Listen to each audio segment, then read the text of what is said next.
Woba warigeze wumva ko hari abantu batagukunda kandi utazi ico wabakoreye?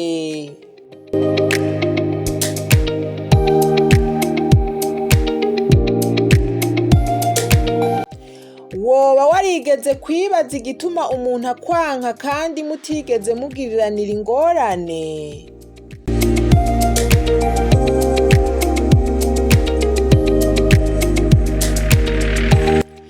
Mu buzima si abantu bose bazogukunda, hari n'abazokunda ariko hari n'abandi bazokwanka.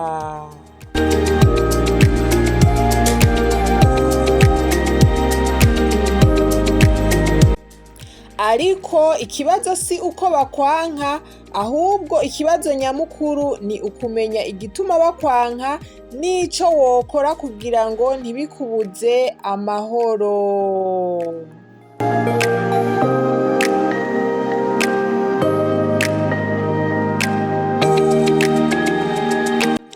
Muri kino kiganiro turaza kurabira hamwe impamvu zituma abantu bakwanka n'ingene wokwifata kugira ugume ufise amahoro n'iterambere.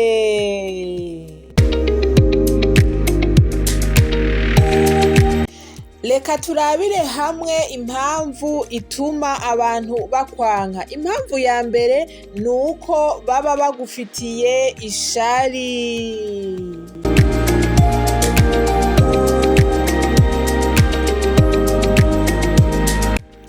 Hari abantu bashobora kukwanka kubera ishari iyo babonye uriko uratera imbere canke uriko uraronka ivyo bipfuza bo badafise, canke ufise impano badafise. Aho kunezerererwa intambwe uteye baca batangura kukwanka.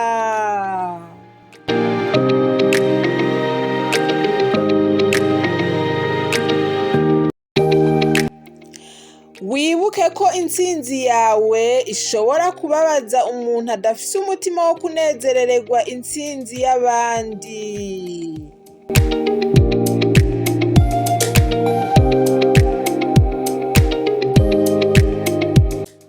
Impamvu igira kabiri ituma abantu bakwanka ni uko baba batakuzi neza.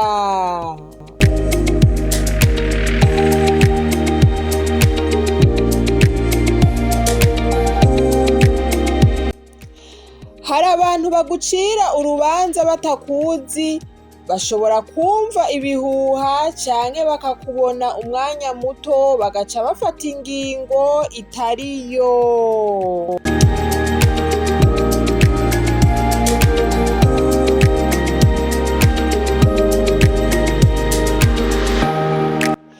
Kubera baba batazi ukuri kwose kw'iwawe, baca batangura kugira iciyumviro kitarico kuri wewe.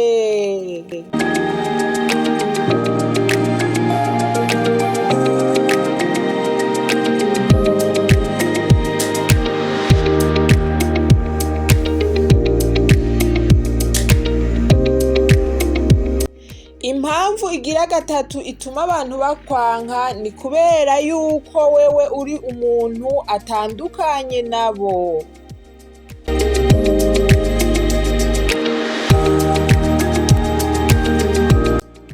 Mu bisanzwe abantu bakunda umuntu asa nabo, ameze nkabo. Iyo utandukanye na benshi ukagira indero nziza, ugakora cane canke ukirinda ibintu bibi, hari abashobora kukwanka kubera gusa ko utabaye nkabo.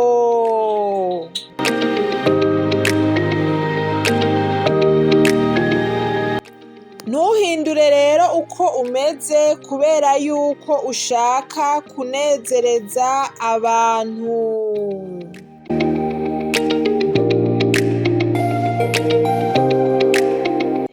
Impamvu igira kane ituma wankwa ni uko abo bantu bakwanka baba bafise ibibazo canke ingorane zabo.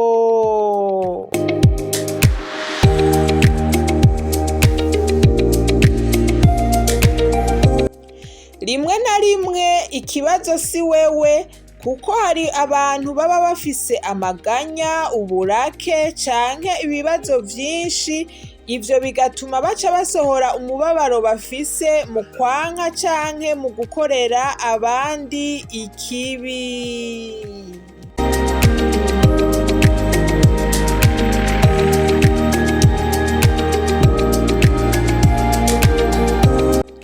Mbega none wokora iki? Nimba hari abakwanka, wewe ntubanke canke ngo ubasubirize mu nkoko, ahubwo guma uri umuntu mwiza kandi wubaha abandi.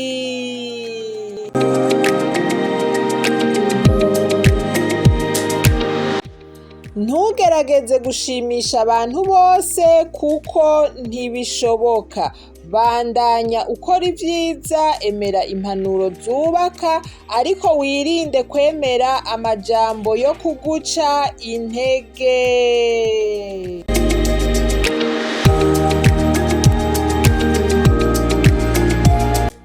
Nimba wakoze ikosa, saba imbabazi kandi wikosore, ntiwemere ko kwankwa n'abandi bigutwara amahoro.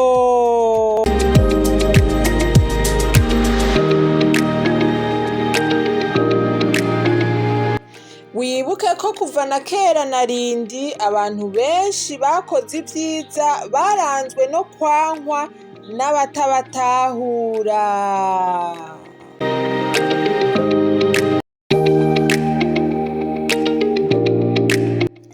Ntiwemere ko ukwankwa n'abandi kukubuza kuba uwo ushoboye kuba.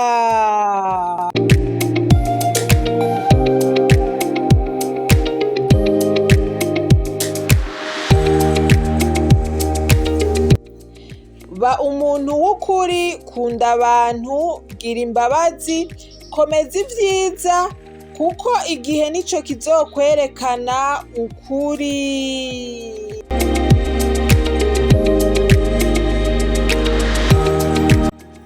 Nimba wakunze kino kiganiro, kora like, subscribe, ushonde n'agakengeri kari hirya, ako kazogufasha kubona notification kuri telefone yawe igihe cose tuzoba dusohoye video nshasha hano ku Mibereho TV.